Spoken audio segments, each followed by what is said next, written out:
everyone! Narito muli ho si Sidjo Vlogger sa kanyang panibagong spoken. At maraming po salamat sa lahat ng mga nagsusupport sa aking channel, sa mga walang sawang nagsusupport at sa lahat ng aking team. Shout out po sa inyong lahat. At muli guys, gumawa pa ako ng spoken is about po sa isang anak, isang inang OFW. Ano nga bang kahulugan ng isang OFW sa kanyang pamilya? Alam ko marami pong makakarelate sa topic po natin ngayon. Dahil karamihan po sa atin ngayon ay nangingibang bansa para sa buhay at karangyaan na kaya natin maibigay sa mga anak natin. Mahirap lumayo sa bawat hakbang natin palayo sa ating mga anak. Luha ang kapalit. Kaya guys, simulan na natin ang ating spoken. Ina, anak, OFW. Kaya pong ginawa ko pong title ng aking spoken today. Simulan natin guys. Mahirap kasi ng salitang paalam sa mga taong mahal natin sa buhay. At ang hirap kasi ang mga anak mo na ako'y aalis mo na. Ang bigat bitawan ang mga yakap ng ating mga anak. Ang sakit pakawalan, ang mga halik na sa unang pagkakataon mo, di mo muling mararamdaman. Sa bawat paghakbang pa lamang ng aking mga paa, papasok sa sakyan na halos di ko maigalaw ang bawat imaymay ng aking mga binti. At sa bawat hakbang papalayo sa aking mga anak, na halos madurog ang puso ko sa bawat makita ko ang mga luha sa kanilang mga mata. Sa bawat ugong ng eroplano, palayo ng palayo sa kanila, mas lalo kong nararamdaman ang pangungulila.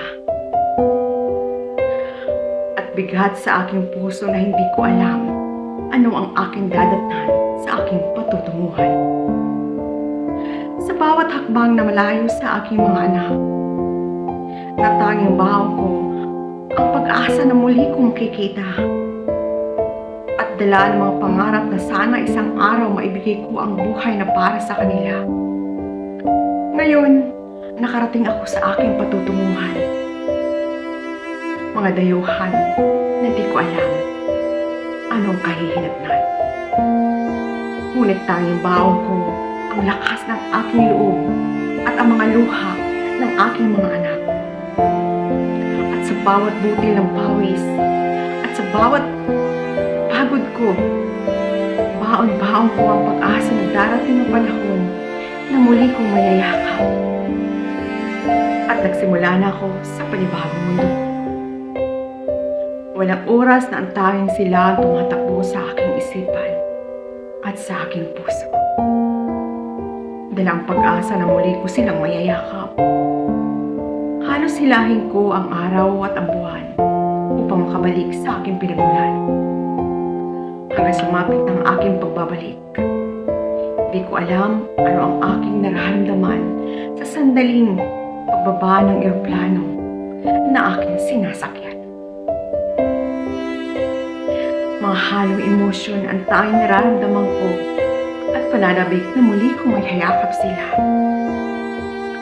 Hanggang nakarating na ako sa aking tahanan, mga ngiti ng aking madatnan sa aking dalawang anak. Halos tumutulo na ang mga luha ko sa pananapit ng mga sandaling yun. Ngunit, nagulat ako sa aking nakita. Ang dating bunso ko na karga-karga ko bago ako umalis, ngayon lumalakad na at tumatakbo. At siya ay tumatakbo ng palayo sa akin. Ngunit pilit kong niyayakap, hinahagkan. Ngunit sa bawat pagyakap ko ay ang tanging ang sukli ay pagtulak sa akin. Kasabay ng aking mga luha na di ko maiwa, na di ko mawari na ilang libong karayom ang tumutusok sa aking dibdib. Wala akong magawa, muling yakapin at iparamdam na ako ang kanyang mama. Ngunit kagaya ng dati pagtutulak sa bawat yakap ko at paghaplos sa kanya, ilang taon na ba ako nawala? ilang taon silang nanguliha sa pagmamahal ng isang ina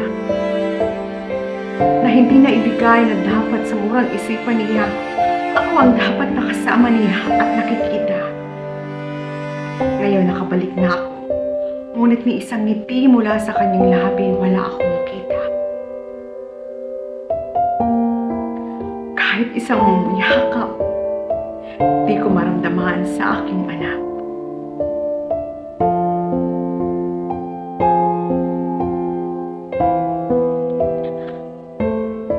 Alam niyo po, nang umalis tayo sa bansang Pilipinas, karamihan po sa atin ay maliliit pa ang mga anak. Tama ho ba? May more than a year, less a year. It means, buwan pa na.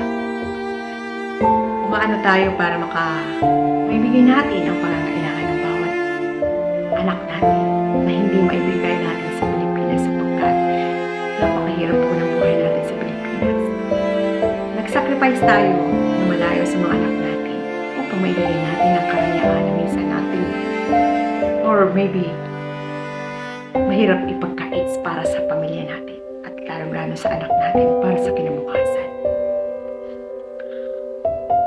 Marami hong nangyayaring hindi na nakakauwi ng buhay, hindi na nakakabalik.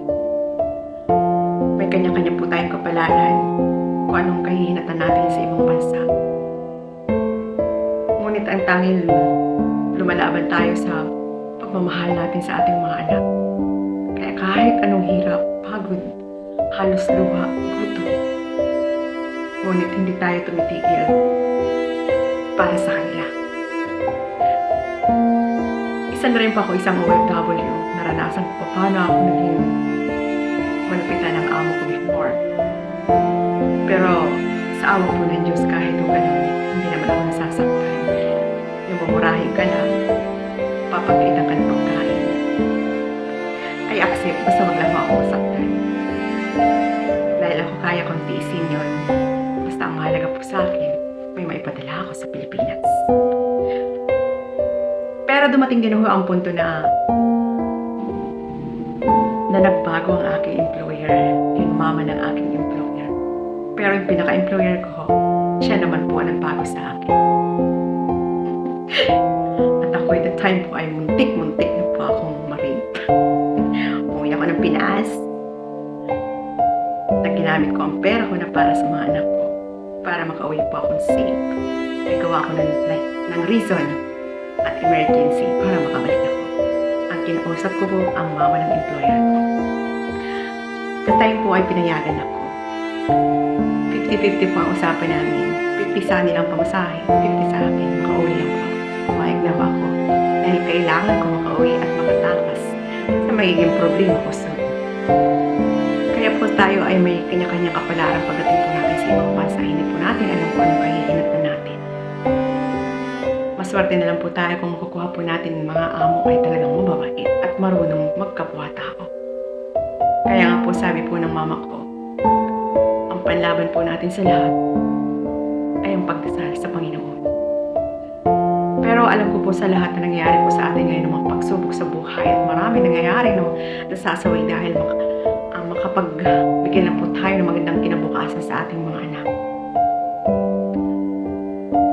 Proud po ako sa mga OFW na lumalayo, nagsasacrifice, kahit nagugutom, naghihirap. Maibigay lang po ang pangangailangan ng kanilang mga anak. But, karamihan po sa mga nangyayari sa atin pag lumayo sa ating mga anak, ang mga anak lang po natin ang nagsasacrifice. Sila po ang naghihirap. Minsan napapariwara ang buhay nila dahil kailangan po natin silang librahin. Kasi minsan po sila naghahanap ng pagmamahal natin, lalong-lalo na po sa mga edad na bata pa. Minsan nakakabalik po tayo ng Pilipinas, hindi na tayo kilala. At kagaya nga po ng sabi ko, ang bitbit lang natin ay ang pag-asa para sa ating kinabukasan, sa ating mga anak. Napakahirap po, story lang.